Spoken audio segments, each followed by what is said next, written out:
Captain அப்படின்னு தொண்டர்களால் உணர்வோடு அழைக்கப்படக்கூடியவர் விஜயகாந்த். விஜயகாந்துடைய மரணம் அப்படின்றது எல்லோருக்கும் இன்று காலையினுடைய அதிர்ச்சி செய்தி. நம்முடைய முன்னாள் அமைச்சர் திரு ஜெயக்குமார் அவர்கள் நம்மோடு இணைந்திருக்கார். சார் வணக்கம். விஜயகாந்த் அவர்களை பொறுத்த வரைக்கும் சினிமா துறையிலே பார்த்துருப்பீங்க, இன்னும் சொல்லலாம் நீங்கள் நெருக்கமாக சட்டமன்றத்தில் அருகிலே பார்த்த நபர். இன்று அவர் இல்லை, உங்களுடைய இரங்கல் செய்தி என்ன சார்? வணக்கம், ஜெயக்குமார் பேசுறேங்க.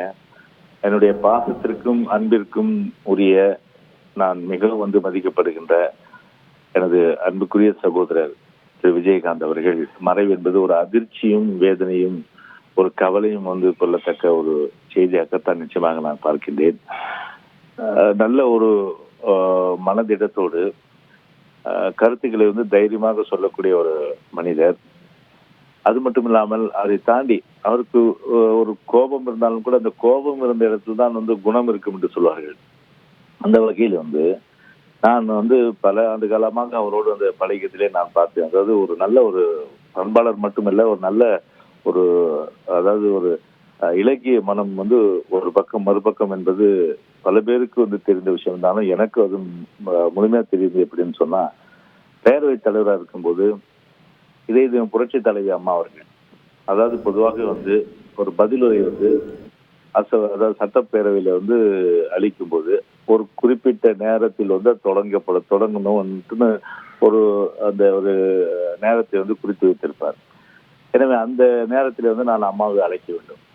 எனவே அப்போது முன்வரிசையில எல்லாம் பேச விட்டு அதன் பிறகு இறுதியாக எதிர்கட்சி தலைவர் அடிப்படையிலே அண்ணன் அன்பு சகோதரர் கேப்டன் திரு விஜயகாந்த் அவர்களை அழைக்கும் போது, அதாவது பிரதான எதிர்கட்சி அன்றைக்கு அழைக்கும் போது, அழைப்பதற்கு முன்பாக நான் என்னுடைய அறைக்கு பொதுவாக அந்த மானிய கோரிக்கையோ இல்லை தினந்தோறும் காலையில ஒரு 9 மணி அளவில் எதிர்கட்சி சார்ந்தவங்களாம் வருவாங்க.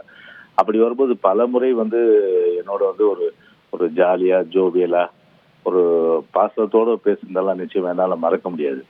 அந்த மாதிரி நேரத்துல கேள்விகள் கூட, இந்த கேள்வி எனக்கு தொகுதியில ரொம்ப அவசியம், இந்த கேள்வி இன்னைக்கு எடுக்கணும் அப்படின்னு ஒரு பேரவைத் தலைவரே இதை எடுக்கணும். கண்டிப்பா உங்களுக்கு அந்த வாய்ப்பு நான் நிச்சயமா தரேன். அதாவது நீங்க உங்களை கூப்பிடும் போது நீங்க பதில் சொல்ல, கேள்வி கேட்கலாம்னு சொல்லிட்டு அந்த அளவுக்கு கேள்வி நான் அனுமதிப்பேன்.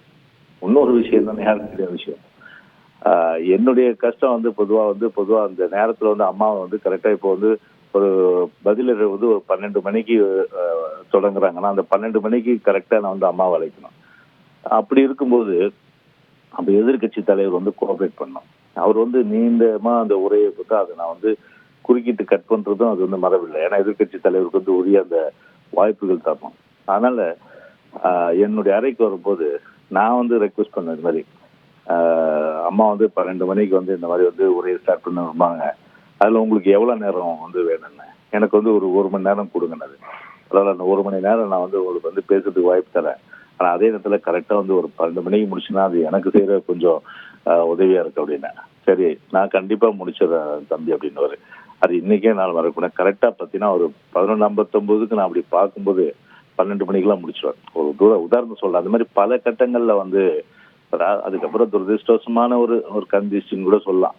அந்த அளவுக்கு ஒரு விருப்பத்தாக சம்பவம் நடந்தது. மற்றபடி பாத்தீங்கன்னா அசம்பிளியில் ஒரு முழு அளவுக்கு பார்த்தீங்கன்னா ஒரு ஒத்துழைப்பு கொடுத்த ஒரு மாண்புமிக்கவர்னா நம்முடைய சகோதரர் அன்பு சகோதரர் திரு விஜயகாந்த் அவர்கள் கேப்டன் நான் சொல்லணும். இந்த நேரத்தில் அவருடைய மறைவு என்பது உண்மையிலேயே ஒரு இதயம் ஒரு கனத்து தான் நான் இன்னைக்கு பேசிட்டு இருக்கிறேன். ஒரு பெரிய இழப்பு தான் நிச்சயம் நான் சொல்ல முடியும். அவர் இழந்து வாடுகின்ற அவருடைய குடும்பத்தாருக்கும் தேமுதிக நம்முடைய தொண்டர்களுக்கும் பிரமுகர்களுக்கும் சரி என்னுடைய ஆழ்ந்த நன்றியை நாங்கள் தெரிவித்துக் கொள்கின்றோம். நன்றி திரு ஜெயக்குமார். செய்திகளை உடனுக்குடன் தெரிந்து கொள்ள உடனே சப்ஸ்கிரைப் பண்ணுங்க.